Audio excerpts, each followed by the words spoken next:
ये किस किस्म की बात करते हैं दिग्विजय सिंह कि अगर हम पावर में आए, पावर में आने का तो अब इनका अगले 100 साल तक सवाल नहीं उठता, लेकिन बोलते हैं कि अगर हम पावर में आए तो दोबारा पुनर्विचार करेंगे 370 के ऊपर। कौन होते हो तुम दोबारा पुनर्विचार करने वाले? क्या हम तुम्हें देश के खिलाफ विचार करने देंगे? मुफ्ती जो ये कहती है कि पत्थरबाज ये तो भटके हुए नौजवान थे, क्या मैं ऐसे लोगों के लिए अपनी जान का बलिदान दूं? कल्पना कीजिए कि अगर ये विचार उसके दिमाग में भर गए और कहीं उसकी बंदूक घूम गई, तब क्या होगा? और याद रहे, चंद्रशेखर आजाद और भगत सिंह अंग्रेजों को मारने से पहले उनके मुखबिरों को मारते थे। समय आ गया है कि अब आतंकियों की वकालत करने वाले, आतंकियों को बचाने वाले, आतंकियों के लिए रात को कोर्ट में कोर्ट खुलवाने वाले, आतंकियों की मौत पे आंसू बहाने वाले, ऐसे लोग आतंकियों से भी ज्यादा खतरनाक है। अगर और कोई इनसे इंतकाम नहीं लेता तो जनता इनसे इंतकाम लेगी। क्या आपने अब कभी पाकिस्तान का झंडा वहाँ पे उठा हुआ देखा है? क्या आपने हिंदुस्तान के झंडे को जलते हुए देखा है? क्या ISIS का झंडा देखा है? और पाकिस्तान का लश्कर तैयबा जिसके घर के सामने अभी बम फोड़ दिया गया, वो लोग यहाँ पे फंडिंग करते हैं। और एक कितना दर्दनाक सीन, एक सल्ला नाम की लेडी थी जिसको आरी से बीच में से काट के पेड़ पे लटकाया गया। म्यांमार से आए हुए रोहिंग्या इतने 5000 किलोमीटर का डिस्टेंस करते हुए जम्मू के अंदर आए, इसका मतलब कि उन्हें बुलाया गया। और it was not by accident, it was not by chance, it was by design कि जम्मू की डेमोग्राफी को वो चेंज करना चाहते थे और वहाँ पे टोटली इस्लामिक रूल लगाना चाहते थे। दोस्तों नमस्कार, आज हम बात करेंगे कश्मीर के मुद्दे पर। और गुपकार की मीटिंग हो रही है प्रधानमंत्री जी के साथ। कि महबूबा मुफ्ती हैं, वो कहती हैं कि प्रधानमंत्री को पाकिस्तान से बात करनी चाहिए। जब 370 की बात आती है, 35A की बात आती है, तो कश्मीर अलग थलग पड़ जाता है। उसको हटा करके उसे भारत के साथ शामिल किया गया है। आज इस विशेष चर्चा पर हमारे साथ तेजेंद्र पाल त्यागी जी हैं, कर्नल तेजेंद्र पाल त्यागी जी हैं। सर, कैसे देखते हैं, आपने तो सेना में इतनी लंबी सेवा दी है, उसके बाद कश्मीर के हालातों को देखते हुए आज सेना का गौरव भी बढ़ता है और 370 को दोबारा से कांग्रेस कहती है कि हम लेके रखे आएंगे, महबूबा मुफ्ती कहती है कि पाकिस्तान से बात करनी चाहिए। अब देखिए, पहले तो इन लोगों के चरित्र देखिए। कौन महबूबा मुफ्ती? वो जिसने अपने घर के रेनोवेशन के ऊपर 50 करोड़ रुपए खर्च कर दिए। वो महबूबा मुफ्ती जो पत्थरबाजों को बोलती थी कि ये तो भटके हुए नौजवान है। उस महबूबा मुफ्ती को जो कहती है कि पाकिस्तान से बात करनी चाहिए। पाकिस्तान से बात करनी चाहिए, क्या हमने बात नहीं की? हम तो पाकिस्तान से बात करते रहे, लेकिन मिला क्या? हमने पाकिस्तान से बात की तभी तो अटल बिहारी वाजपेयी गए थे पाकिस्तान। मिला कारगिल। तो पाकिस्तान से क्यों बात करनी चाहिए? हमने 30 साल तक पाकिस्तान से बात ही की। और अब जब धारा 370 हट गई है, अब इन लोगों की दाल रोटी खत्म हो गई है। क्योंकि अभी तक जो पैसा हिंदुस्तान से कश्मीर में जाता था उसका कोई हिसाब नहीं था, उसका ऑडिट नहीं किया जा सकता था, लिहाजा ये लोग उसे अपने इस्तेमाल के लिए खर्च करते थे। कश्मीर की आवाम इनसे बिल्कुल खुश नहीं है। और अगर खुश रही होती तो बताइए आज जम्मू एंड कश्मीर में इस किस्म का आंदोलन क्यों हो रहा होता कि आपने गुपकार के लोगों को प्रधानमंत्री ने क्यों बुलाया? और ये सच बात है, ये बिल्कुल सच बात है कि गुपकार फाउंडेशन जैसे लोगों को, उसके ग्रुप के लोगों को, महबूबा को और ये फारूक अब्दुल्ला को, जो ये बोलते हैं कि POK हिंदुस्तान के बाप का नहीं है, या जो ये कहते हैं कि जम्मू एंड कश्मीर अगर चाइना में चला जाए तो भारत से ज़्यादा अच्छा होगा। बताइए क्या कमाल की बात है। इन लोगों को बुलाया गया और उन्हें बुलाया नहीं गया। अपनी पार्टी के अल्ताफ बुखारी जो ये कहते हैं कि जम्मू एंड कश्मीर का हल नई दिल्ली में है, इस्लामाबाद में नहीं है, न्यूयॉर्क में नहीं है। 370 को दोबारा से लागू करने की बात करने वाली कांग्रेस पे तो हम बहुत बड़ा प्रश्न चिन्ह लगाते हैं।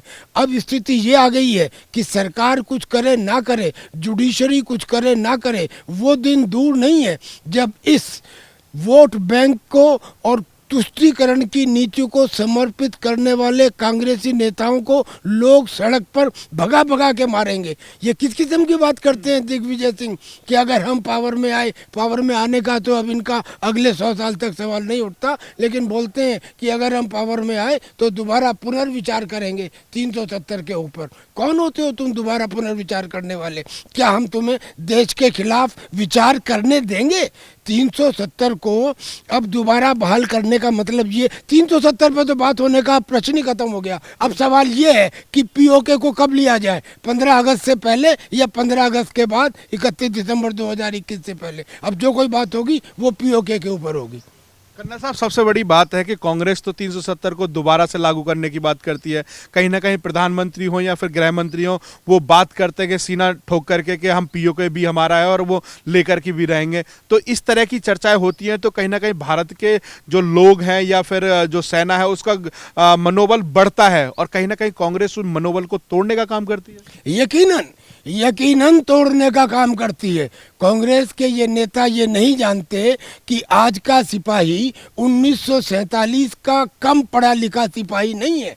आज के सिपाही के पास एक स्मार्टफोन उसके हाथ में है और वो टीवी भी देखता है और उसे अपने नेताओं के आचरण और भाषण का पता लगता रहता है। अब कल्पना कीजिए कि अगर एक सिपाही के दिमाग में ये आ जाए कि क्या मैं उन नेताओं की सुरक्षा के लिए अपनी जान का बलिदान दूं जो ये कहते हैं कि पीओके हिंदुस्तान के बाप का नहीं है, या जो ये कहते हैं कि जम्मू एंड कश्मीर अगर चीन में चला जाए तो ज़्यादा अच्छा है, या वो मुफ्ती जो ये कहती है कि पत्थरबाज ये तो भटके हुए नौजवान थे। क्या मैं ऐसे लोगों के लिए अपनी जान का बलिदान दूं? कल्पना कीजिए कि अगर ये विचार उसके दिमाग में भर गए और कहीं उसकी बंदूक घूम गई तब क्या होगा? तो ये कांग्रेस को और सभी पार्टियों को सोचना चाहिए कि आप विरोध करिए, विरोध करने की हमें कोई प्रॉब्लम नहीं है। आप जीएसटी के ऊपर विरोध करिए, आप जनसंख्या नियंत्रण पे विरोध करिए, जहां विरोध करना है करिए, लेकिन देश की सुरक्षा के साथ अगर आप विरोध करेंगे तो सेना तो आपके अगेंस्ट है ही। सेना तो, और सेना जो पूर्व सैनिक है हम जैसे, वो आपके और भी ज़्यादा अगेंस्ट हैं, और हमारे सगे संबंधी और हमारे दोस्त। और इसका मतलब कि देश का पूरा आवाम आपके खिलाफ है। आप देशद्रोह को देशद्रोही कहे जाएंगे। देश को तोड़ने वाली बातों को करने वाले लोगों को, आतंकियों की हिमायत करने वाले लोगों को, और अब जैसे अभी एक वो सीआईडी के इंस्पेक्टर को मार दिया गया, उससे पहले एक कांस्टेबल को मार दिया गया। 12 जून को सोपोर के पुलिस स्टेशन में 2 पुलिस वाले और 3 सिविलियन को मार दिया गया। इस किस्म की घटनाओं में कहाँ चली गई थी मुफ्ती मोहम्मद? कहाँ चले गए थे फारूक अब्दुल्ला? कहाँ चले गए थे कांग्रेस के दिग्विजय सिंह? इनमें से एक भी आदमी ने इनके बारे में एक शब्द तो सांत्वना का नहीं कहा। इसका मतलब क्या हुआ कि ये आतंकियों की मदद करते हैं, आतंकियों के हिमायती हैं। और याद रहे, चंद्रशेखर आज़ाद और भगत सिंह अंग्रेजों को मारने से पहले उनके मुखबिरों को मारते थे। समय आ गया है कि अब आतंकियों की वकालत करने वाले, आतंकियों को बचाने वाले, आतंकियों के लिए रात को कोर्ट में कोर्ट खुलवाने वाले, आतंकियों की मौत पे आंसू बहाने वाले, ऐसे लोग आतंकियों से भी ज़्यादा खतरनाक हैं। अगर और कोई इनसे इंतकाम नहीं लेता तो जनता इनसे इंतकाम लेगी। तो क्या कैसे देखें सर, जो 370 हटी है उससे कश्मीर के अंदर का माहौल को अभी भी इस तरीके से प्रोजेक्ट करते हैं कि वहाँ पर डर का माहौल है, सेना उनके साथ अत्याचार कर रही है। तो क्या आप, जैसे कि सेवा आपने सेना में दी है, तो क्या वाकई जिस तरीके से वो डरा रहे हैं वो उस तरीके का माहौल है क्या कश्मीर में? नहीं, बिल्कुल नहीं। 370 हटने के बाद में बहुत सारे अच्छे काम हुए हैं। क्या आपको रिक्रूटमेंट दिखाई नहीं देते?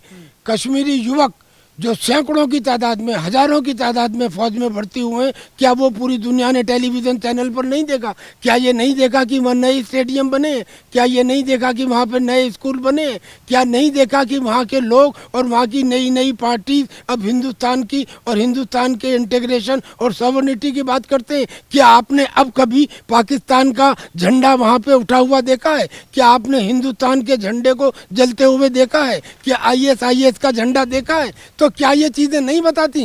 बाकी जम्मू एंड कश्मीर का माहौल बहुत सुधरा है, और जो ये थोड़ी बहुत घटना हुई हैं, ये घटना भी हमारे इन महबूबा मोम और ये फारूक अब्दुल्ला, अमर अब्दुल्ला, हुर्रियत का तो नामो निशान खत्म हो गया, ये इन सब लोगों की वजह से हुई हैं, क्योंकि ये पाकिस्तान को शह देते हैं। और पाकिस्तान का लश्कर तैयबा, जिसके घर के सामने अभी बम फोड़ दिया गया, वो लोग यहाँ पे फंडिंग करते हैं। वो फंडिंग के ऊपर भी रोक लगी है। जम्मू एंड कश्मीर में एक अच्छा और सुनहरा भविष्य दिखाई दे रहा है। कर्नल साहब, एक सबसे बड़ा सवाल है कि 1990 में जिस तरीके से कश्मीरी पंडितों को वहां से मार करके और उनके साथ अत्याचार करके भगाया गया था, उनके लिए ना तो महबूबा मुफ्ती बोलती है, ना फारूक अब्दुल्ला बोलते हैं, या फिर कोई हुर्रियत के नेता है, ना उनके लिए वो बोलते हैं। कहीं ना कहीं जो चर्चाएं होती हैं तो धारा 370 या 35 एक ही तो बात हो जाती है, परंतु उनकी जो वेदना है, उनकी पीड़ा है, उसको समझने वाला कोई नहीं है। देखिए, इसमें क्या आप उम्मीद करते हैं कि महबूबा मुफ्ती या फारूक अब्दुल्ला या अमर अब्दुल्ला ये उन कश्मीरी पंडितों की बात करेंगे जिन्हें वहाँ से भगा दिया गया था, और इस किस्म की बातें कह के भगाया गया था कि आप यहाँ से जाइए, अपनी औरतों को यहाँ छोड़ जाइए? और एक इतना दर्दनाक सीन, एक सल्ला नाम की लेडी थी जिसको आरी से बीच में से काट के पेड़ पे लटकाया गया। खैर, वो जब हुआ सो हुआ। अब ये काम सरकार को करना चाहिए, और बड़ा सिंपल है। ये इसलिए है कि 60,000 सिपाही फौज से हर साल भरी जवानी में सेवानिवृत्त होते हैं। अब कल्पना कीजिए कि उन सिपाहियों को अगर जम्मू एंड कश्मीर के बॉर्डर के ऊपर जगह दे दी जाए, और उनको खेती बाड़ी करने की भी और रहने की जगह दे दी जाए, तो डेमोग्राफी भी चेंज हो जाएगी। कश्मीरी पंडितों को वापस जाने का साहस भी आ जाएगा, और फिर मजाल है कि कोई आतंकी घटना या कोई ड्रग स्मगलर हमारे बॉर्डर को पार करके अंदर आ जाए। ये काम किया जा सकता है। ये काम किया गया अंडमान एंड निकोबार आइलैंड के निकोबार आइलैंड में, जहाँ पे बर्मा को जाने वाले चाइनीज शिप के ऊपर नज़र रखने के लिए कुछ सरदारों को जगह दी गई थी। उन सरदारों ने उस छोटे से आइलैंड को इतना अच्छा बना दिया कि आज उसे सिंगापुर ऑफ इंडिया कहते हैं। अगर ये काम अब कश्मीर में कर दिया जाए, अब कौन रोकता है इसको? फौज के साथ में ये काम किया जा सकता है। और पूर्व सैनिक जिसके पास कर्तव्य निष्ठा है, अनुशासन है, प्रशिक्षण है, ईमानदारी है, उसको आप बता दीजिए। मजाल है कि कोई ड्रग स्मगलर या कोई आतंकी घुसपैठ कर पाए। कश्मीरी पंडित भी तभी जाएंगे जब उनको अपनी सुरक्षा का भरोसा होगा। और सुशील पंडित जी ठीक कहते हैं कि अब हम कश्मीर में जाना चाहते हैं, हमें अपनी एक अलग जगह दी जाए। जगह मुकर्रर की जाती है, ईश्वर की कृपा से जम्मू एंड कश्मीर में जगह की कोई कमी नहीं है। तो कर्नल साहब, सबसे बड़ी बात है कि हमने देखा है कि वहाँ पर जो रोहिंग्यास के कैंप बने गए थे और जो सरकार की गाइडलाइंस थी उसके हिसाब से बनाने चाहिए थे, वहाँ पर कुछ उसमें भी अलग चीज़ें देखने को मिली। उनको पक्के मकान बना के दे दिए गए। अब जब वहाँ पर मनोज सिन्हा जी जो उन्होंने गवर्नर हैं, तो उन्होंने एक्शन लिया, तो उसके बाद से उनको हटाया गया, उनको तोड़ फोड़ की गई। उसके लिए तो उनके पेट में दर्द निकल आता है। बिल्कुल सही कह रहे हैं आप एक कल्पना कीजिए, कोई लॉजिक है, कोई रीज़न है कि म्यांमार से आए हुए रोहिंग्या इतने 5,000 किलोमीटर का डिस्टेंस करते हुए जम्मू के अंदर आए? इसका मतलब कि उन्हें बुलाया गया, और it was not by accident, it was not by chance, it was by design.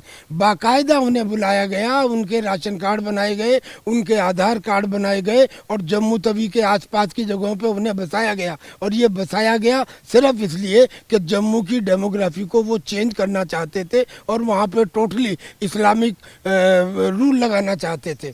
ये तो अब मनोज सिन्हा के जाने के बाद में इसके ऊपर कार्रवाई हुई है। लेकिन मैं आज आपको एक बात बता दूं कि कोई चीज़ परमानेंट नहीं होती। ढलान शुरू हो चुका है इस्लाम के बारे में। आपको मालूम है, सूडान में, अंगोला में, नॉर्थ कैरोलिना में इस्लाम के ऊपर पाबंदी लगा दी गई है, शरीयत कानून के ऊपर पाबंदी लगा दी गई है। बहुत सारे देशों के अंदर मस्जिदें गिराई जा चुकी हैं। ये तो हिंदुस्तान के मुसलमानों को लोकतंत्र के नाम में हमारी मौजूदा सरकार ने तादाद से ज़्यादा अभिव्यक्ति की आज़ादी के अंदर बोलने के लिए अलाउ कर दिया है, वरना ऐसा नहीं होता। मुझे ये और ऐसा हुआ, केरला में हुआ, ऐसा बंगाल में हुआ। इन सब को रोकने का अब एक ही तरीका है कि अभिव्यक्ति की आज़ादी तभी तक है जब तक आप देश में आस्था रखते हैं। हमारे से गलती ये हुई कि जब हमने संविधान बनाया तो हमने ये कहा कि जो भारत में जन्म लेता है वो भारत का नागरिक है। अगर हम उस टाइम ये जोड़ देते कि जिसकी देश में आस्था है वो भारत का नागरिक है, तो ये लोग आज वंदे मातरम या भारत माता की जय बोलने में हिचकिचाहट ना करते। खैर जो भी है, लेकिन अब कम से कम ये आवश्यकता आ गई है कि इस किस्म के बयानों को देने वाले लोगों के ऊपर कार्रवाई की जाए।